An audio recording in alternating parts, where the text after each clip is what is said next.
apparently it's supposed to rain all day. I didn't know that, but it looks like most of it's staying to the south and east. That's nice. They said about 2 to 3 inches. And we got almost an inch last night. Y'all know we don't really need all that rain, so you can stay over there, that's cool. But yeah, either way, if it rains, we gotta put rain gear on, whatever. We gotta get a bunch of stuff done this week.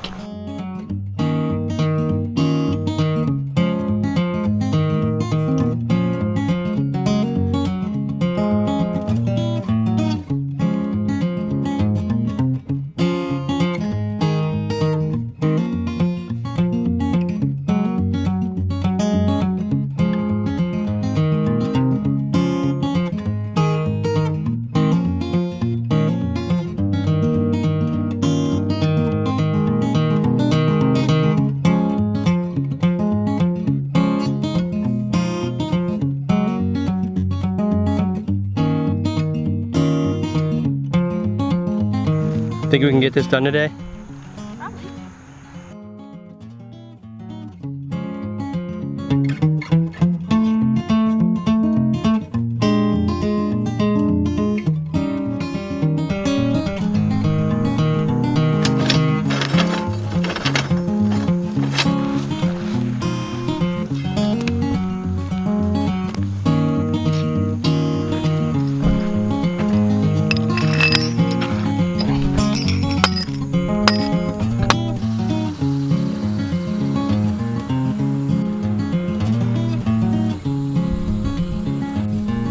We just started unloading everything and putting it together, and it looks like we got somebody else's order or mixed up or something. So it's actually a 16-foot wide tunnel. That's why it's taller, because we set it up for a 14-foot wide.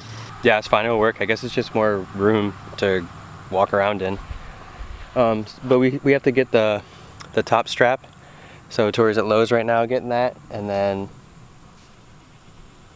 yeah. I guess that's the way it goes sometimes. I know they've been really busy with the virus stuff, so whatever.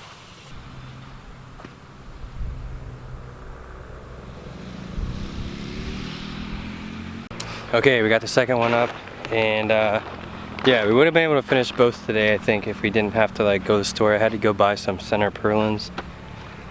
We're gonna just turn these into stationary tunnels, like the nursery tunnel. It'll be real similar, probably a little smaller, but yeah, they're both up. I would like to have gotten more done today, but it's all right. 2020. Putting the center purlins up, those fence posts that I got yesterday, and Sandy was here. She helped with that and helped with some bed prep. Jenny and Leela did some seeding and covered some beds with insect net. And I've been on bed prep putting these up, so they're really kind of a pain to put up. It's not really that bad, it's just time consuming.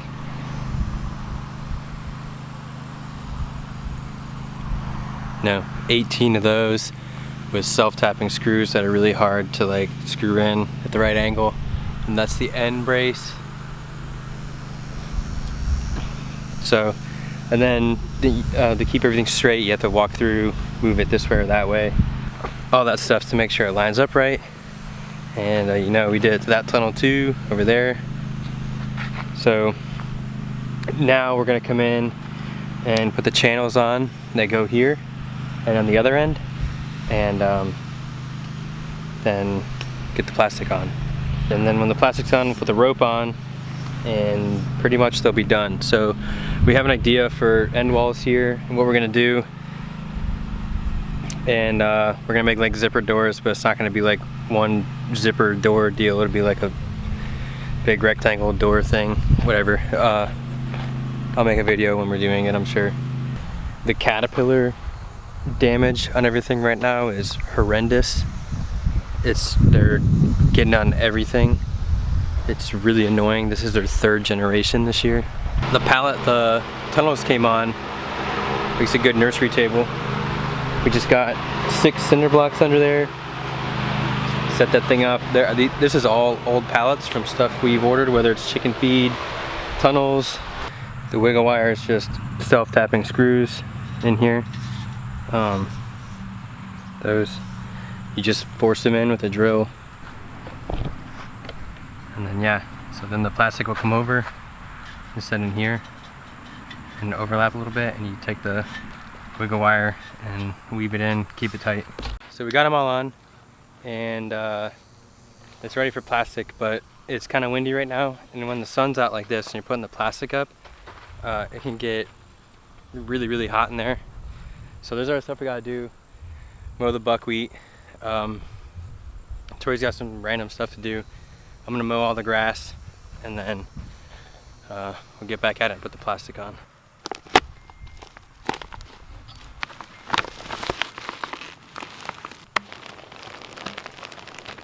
Get it. Go on. No, not on top. Not on top, not on top.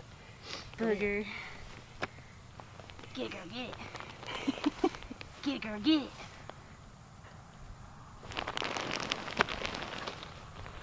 You're going the wrong way.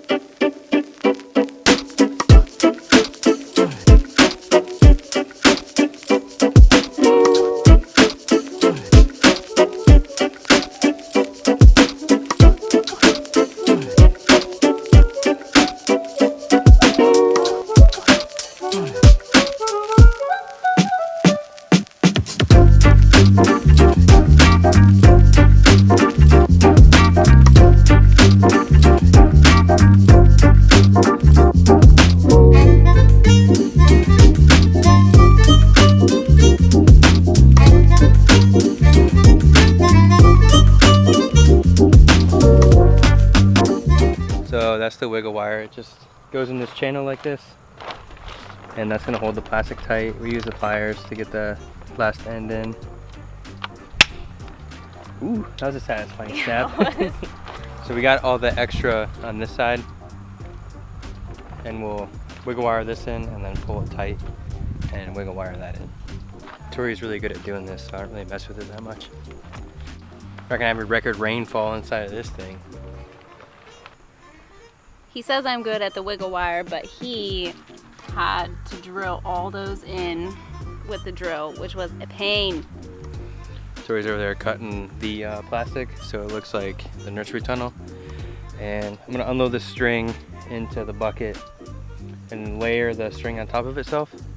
And the reason for that is when you throw it over the sides like this here, it's way easier to manage than to have to take off that roll, like spool it out and then it gets stuck. Oh, it's annoying, it's stupid, it's not worth the time. Taking it into the bucket saves a lot of time and effort, so it's gonna happen.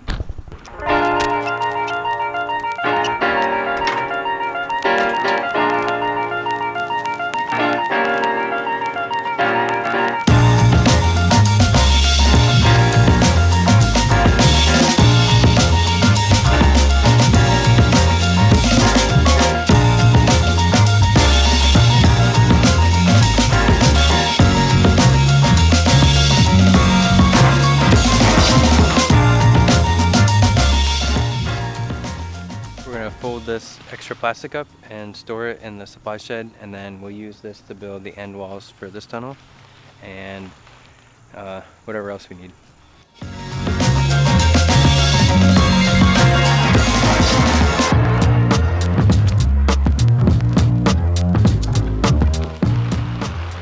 Okay, it's up and good, but it's raining, go figure. So we were gonna do the other one, but with it potentially storming and the wind blowing, it's probably not a good idea. All right, accounting tip of the week is to open a business account and a business bank account. So you want to open a business under sole proprietorship, limited partnership, limited liability corporation, a corporation, or you could do an S Corp. I'll go over all those in a future video, but you also definitely want to have a bank account associated with your business.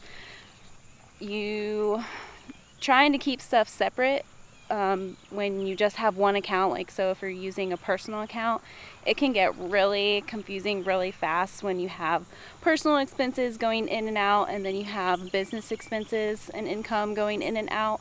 So definitely would recommend getting a separate account just for your business and getting a debit card, not a credit card, a debit card, so that you can directly link that card and that bank account to QuickBooks. So that's another reason why I love QuickBooks, because every time we make a business purchase, it is linked to QuickBooks and it goes directly there, and I have everything set up so that I can just, at a click of a button, just get everything added in QuickBooks. If you guys are interested, I am like an affiliate with QuickBooks, and there's a link in the description below where you can get 50% off for the first 6 months. I'm not really trying to like push it or anything, but I do just love QuickBooks so much, and I hope it helps you guys. When you're looking for bank accounts, you also want to make sure that you check and see what kind of fees that the bank is going to charge you, because sometimes they'll require like a minimum balance, or they'll charge you cash processing fees. So just make sure you're aware of those when you open the account as well.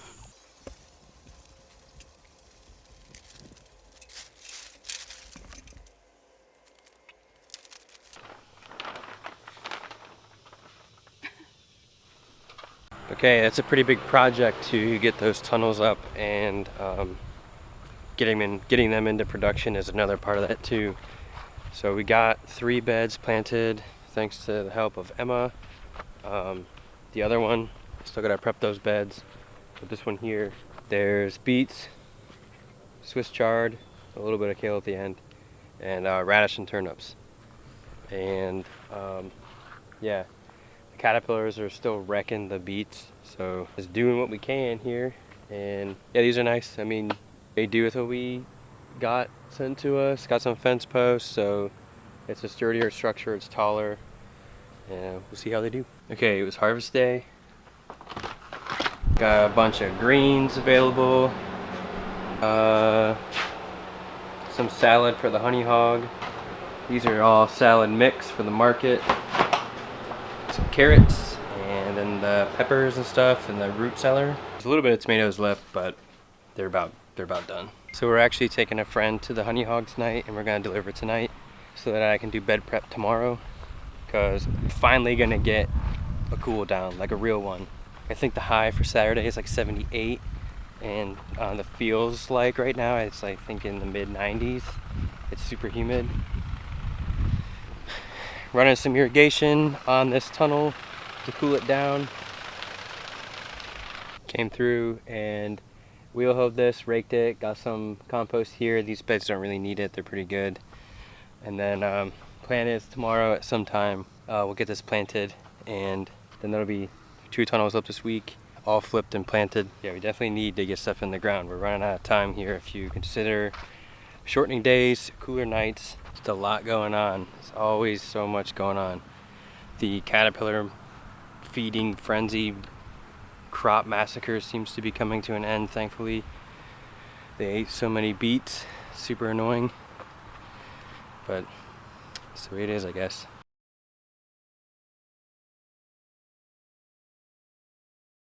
Okay, Friday this morning was cool. Mrs. Thompson came down. She's a friend of Bruno's, really, at 319. I dropped Ben off one day and she was there taking drone footage of their farm and building their barn and stuff, and had offered to take some drone footage here, so she got some really cool videos.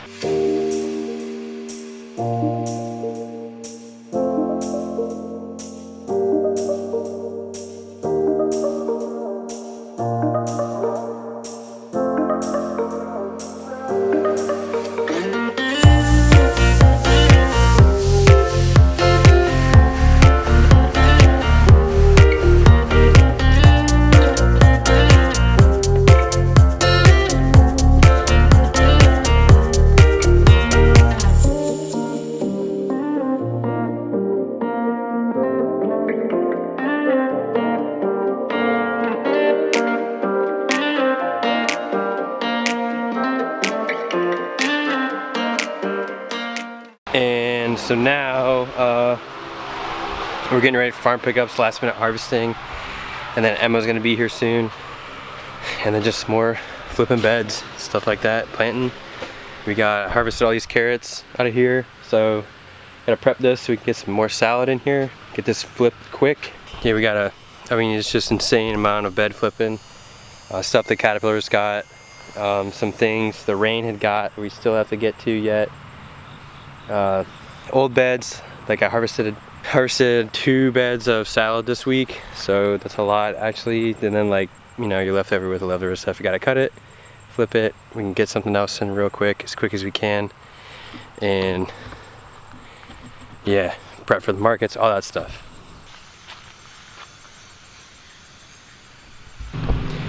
Wow, Tori made salsa with Carolina Reaper. It's super spicy. Alright, so yesterday when Emma was here, we planted out these beds. So we finished planting these out where I harvested carrots, and then we got this bed planted here. Thankfully it was only 81 today. That's amazing. It's gonna be in the high 50s tonight. That's extra amazing.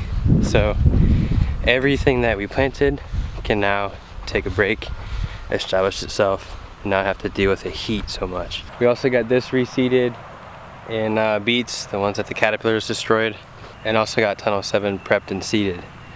So tunnel 7, tunnel 6, we now, you know, this is where we think the size needs to be, where we get more efficient for year-round growing and to find more of a rhythm. Instead of being reactive all the time, maybe we can be proactive now, because we've got 2 seasons, one mostly full season together almost, where we know what our customers want more. We've dealt with the customers more.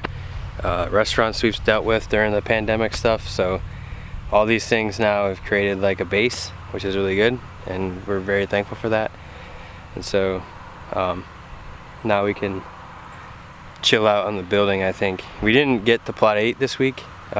These took longer than we expected, so that's fine though. You know, when it cools down we can do that, or if we needed it, we build it. Yeah, so all this should be good. We went from last year, 2019, being the hottest year on record. I think we had about 80 days above 90 degrees, and then this summer is the second wettest summer on record. So pretty awesome years to start farming, but definitely a bunch of challenges learned. Doesn't really matter what year it is, I think. There's always going to be something. Okay, tree of the week, because they're just about to be in season, is a persimmon. So this bark right here, and this vine is not part of the tree, that's poison ivy, but this bark looks like alligator skin or something along those lines. It's kind of, you know, you really can't forget it once you see it. That's a mature persimmon tree bark.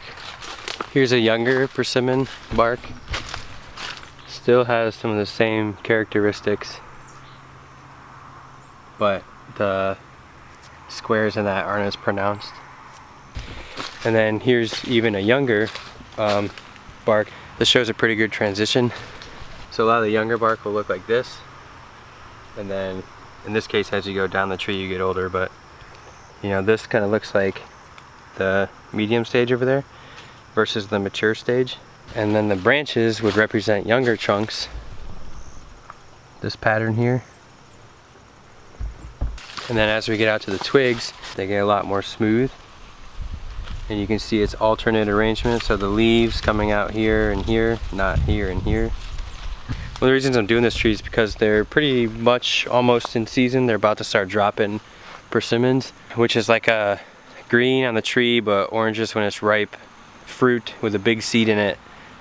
Deer really like it, and it's extremely bitter except for the one day where it's good. So our neighbor has a really productive persimmon tree in her backyard, and every day she'll go out and pick some, and she gives us some. It's awesome. They're really good. You know, they're like soft and orange, kind of squishy. There's none down here yet, but yeah, the leaves, real basic, but pretty much every year they're covered in foliar diseases. They're pretty common in our area. This is North Carolina, Western North Carolina, and Yeah, here's the buds. You can see the foliar disease on these leaves, especially from all the rain we got, just loaded. And that particular persimmon, which is, there's plot 9, and then here's a nursery tunnel, it's like right next to it. It'll pop these persimmons up everywhere. So here in the carrot bed, I'm assuming the tree there's roots are feeding these. And then this group here, this is all growth from 1 year. You can see just how vigorous it is. Like, look at the coloring on the twig. You got that like reddish, especially the petiole being red, and the leaves look like spring almost. And as you go down, you can see the twig change as it gets older and starts to harden off. And the leaves, new leaves versus old leaves. The old leaves are beat up. Here's some extra stressed persimmons here. Actually a little fruit production on there, looks like. But yeah, this tree you can see up close. A lot of issues, and it's actually in a pretty good spot. Like, it gets morning sun and afternoon shade. And the reason I think it's showing so much stress this year, because last year it didn't really have any. This big gap right here. Let's see if I can get this here. This big gap right here. This pine was up there, and it fell down and exposed everything. So these guys are just trying to adjust and find their way. Hopefully better next year. We did have the chickens under them, and so they'll have more nitrogen, you know, from the poo. I am going to go over some pruning and things like that. I haven't forgotten about that, guys, just letting you know. As it slows down and gets colder, I'm going to get more involved with the tree videos. Just remember this right here, seeing this branch rotted out, whatever, right there. But how that healed and where it healed in relation to the trunk here, you can see. As far as pruning cuts go, that's a naturally terminated, or whatever happened to it, branch, and a natural healing. And when you're pruning, that's what you're shooting for. The way you make the cut, that one is a little off. If you're a perfectionist, but it still worked. That's what you're aiming for. So eventually, here soon, probably like mid-October, definitely into November and December, I have some tree jobs lined up. So like pruning and other things for the winter. So I'm gonna record those so y'all can see them and hopefully prune your own trees, or at least when you walk around your landscape and look at them, be able to see problems, identify them, and then hopefully not get ripped off when somebody comes to look at it. So for today, markets went pretty good, a little slower, but it's Labor Day weekend, so people are probably at the beach. That's what I've gathered from a lot of people. Yeah, we're actually gonna have some chefs over tomorrow. It's a chill day, and then we got a ton of planting to do next week, all types of stuff. So yeah, guys, thanks for watching. Have a good Labor Day and have a good week.